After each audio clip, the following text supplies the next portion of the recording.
me oleme Nõiariigis ja käisime Uhtjärvel kanuutamas. Igaüks räägib oma muljetest. Täna oli väga vinge päev. Ilm oli hästi soe ja kohati oli hästi tuulevaikne ja oli hea võimalus kuulata vaikust. Siis ükskord kuulasime, kuidas raisakotkas tuli kuskilt suure lennuga, et päris ära ehmatasime kohe. Mees õpetas meile vaikuse sees pead selgeks saama.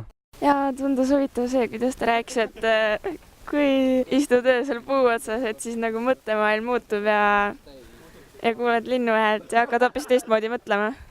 Minule meeldis Peegelsile järv. Kui päike ka oleks veel paistnud, siis oleks ideaalne olnud.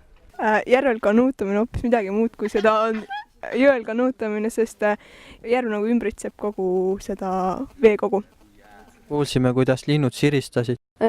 Mina nagu erilist vaikust ei kuulnudki, sellepärast et kas me rääkisime omavahel kogu aeg või siis giid rääkis? Enamuse minu vaikuse hetkedest täitsid lained, mis loksusid vastu kanuu külge.